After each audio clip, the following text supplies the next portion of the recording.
Сәлем достар, бүгін біз сіздермен дамский пальчики пісіретін боламыз. Мен бұл жерде 2 порция пісіремін. Алдын ала айтайын, 2 порция жасаймын. Ол үшін бізге мынадай эмальді ыдыс қажет. Алюминий болмайды ыдыс, себебі оған қамырдың түбі жабысатын болады. Және де мынадай стаканмен 3 стакан аламын. 300 грамм ұн, аздаған тұз, 300 грамм щедрая лето, яғни маргарин. Мен щедрая летодан алдым. Және де 10 жұмыртқа бізге қажет болады. Ал тірлігімізді бастамас бұрын эмальді ыдысымызды газдың үстіне, алаудың үстіне қоямыз. Астын орта алау қылып жағамыз. Бисмиллахиррахманиррахим. Және де үстіне 3 стакан суымызды құятын боламыз. Мінекей, суымыз қайнады. Енді оның үстіне маргаринімізді салатын боламыз үстіне.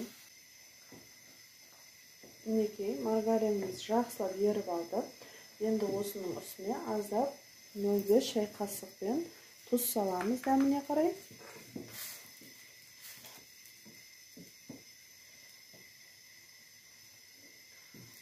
Жақсылап маргариніміз ергеніне көзімізді жеткізіп алғаннан соң үстіне 300 грамм ұнды осы алаудың үстінен аздап салатын боламыз.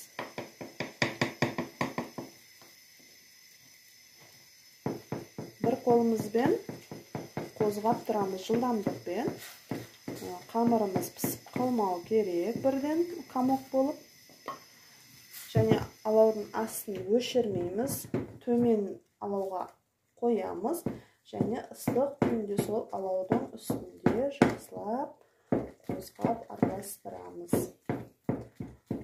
Байқап жасаймыз, сақтық шараларын қолданамыз.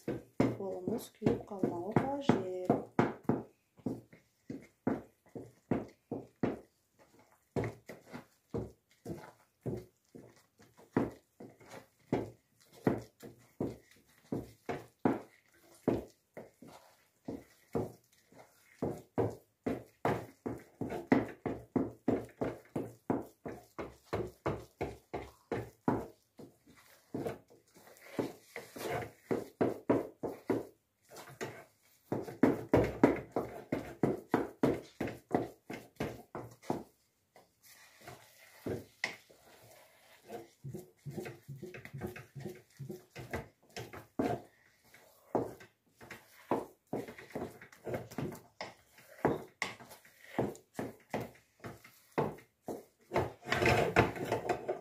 Мінекей, қамырымыз дайын.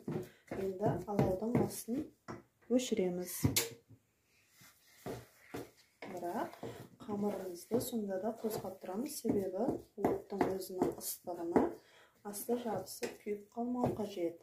Енді осы қамырымызды аздап салқындатамыз.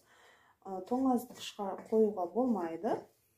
Асығыс болсаңыздар, сыртқа, салқын жерге, таза ауаға 10-15 минут қоюға болады. 10 минут, 5 минут, 10 минут қоюға болады. Мінекей, қамырымыз дайын. Өте қатты суып кеткен жоқ, өте қатты ыстық емес. Өте қатты ыстық күйінде салатын болсаңыздар, жұмыртқаларыңыз пісіп қалады. Темір, я болмаса венчикпен қолданбаймыз. Желательно мынадай ағаш, я болмаса гелевый лопатканы қолдансақ болады. Мен ағашты түрін алдым. Және де жұмыртқаны бір-біреуден шағып араластыратын боламыз. Бәрін бірден екеу-үшеуді қосуға болмайды. Жай ғана бір-біреуден қосамыз. Мінекей, асықпай жақсылап араластырып аламыз, жеке-жеке салып.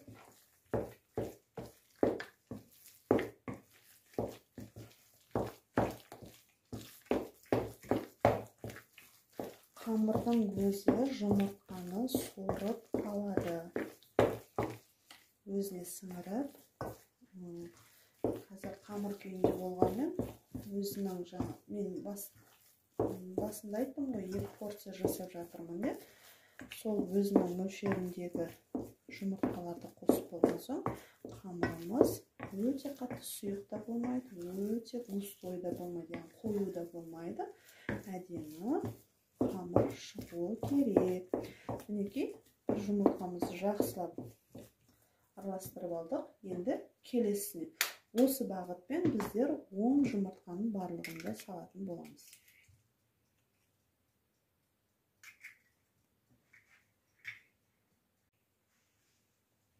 Мінекей, 10 жұмыртқамыздың барлығын қосып болдық. Дайын түрде қамыр мынадай болды. Енді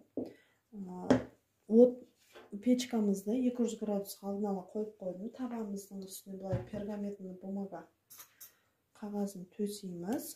Және де үстіне тестамызды, дайын болған қамырымызды қоя бастаймыз. Мінекей, дайын болған қамырымызды мен мынадай кішкентай шай қасықтан 2 алдым.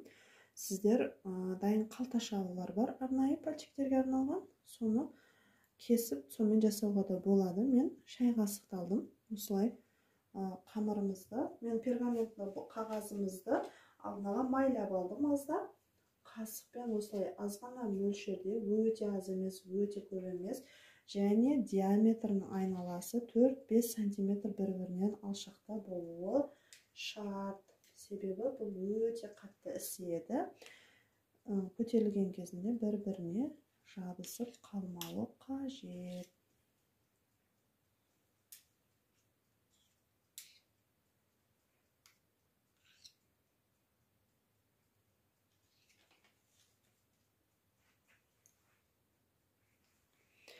Мінекей, салып алдық. Ара қашықтықтары осыла 4-5 см алшақтықта 200 градус алауда пісіреміз. Бірақ пісіріп жатқан кезде бетін ашуға болмайды. Себебі көтеріліп келген теста бірден түсіп тап болып қалуы.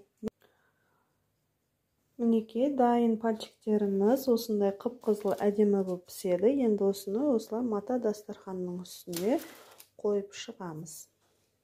Қалған тестамызды да, қамырларымызды осы бағытпен қайталап пісіріп аламыз. Бір-бірінің үстіне қоймаймыз суығанша, демде суиды. Жеке-жеке осылай алшақтап қоямыз. Кейіннен бір ыдысқа жинақтауға да болады. Мінекей, мынадай тоқаштарымыз дайын. Енді осының бетіне крем дайындаймыз. Крем дайындау үшін бізге сливки қажет. Мен 34% алдым. Және крем-чиз 200 грамм. Және сахарная пудра. Мен ыдысқа салып алдым. Және Қазақстан шоколадын оны безендіруге қолданамыз. Және бізге миксер қажет болады. Және де сол кремді дайындайтын таза ыдыс қажет болады. Кремімізді дайындауға кірісейік. Сливкиді ыдысымызға құйып аламыз.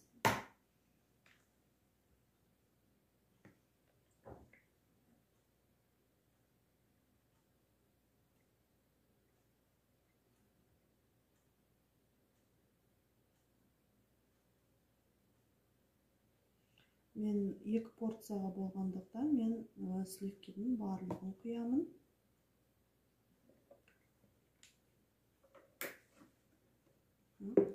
Және де осының ішіне крем-чизді қосамын. Барлығын, 200 грамның барлығын.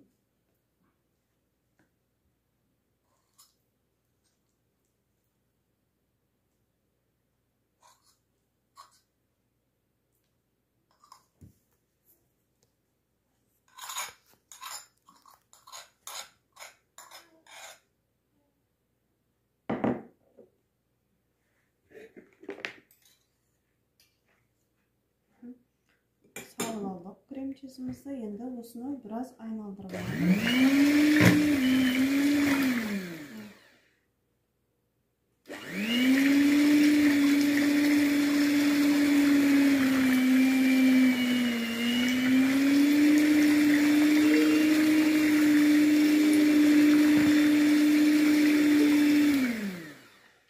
осының ішіне енді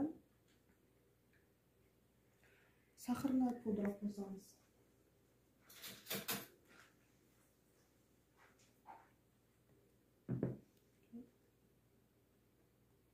Сахарная пудра.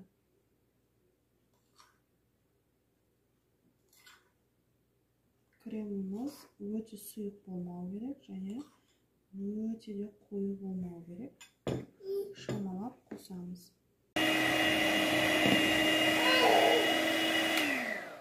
Мінекей, креміміз дайын. Енді осы дайын болған кремді тоқаштарымызды батырып алып, ыдыстарға жайғастырып тастаймыз. Мінекей, мынандай әдемі ыдыстарға, аяғы бар, биіктеу ыдыстарға дайын тоқаштарымызды батырамыз. Мына кремге бисмиллахиррахманиррахим орнына қоямыз. Барынша ернеулерінің барлығы толықтай бату керек. Креміміз көріп тұрғандарыңыздай өте сұйық емес, өте қою емес.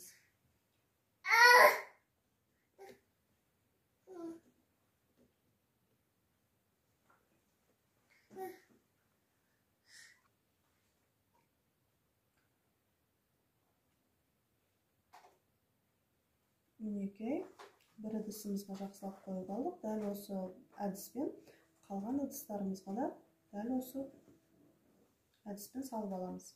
Мінекей,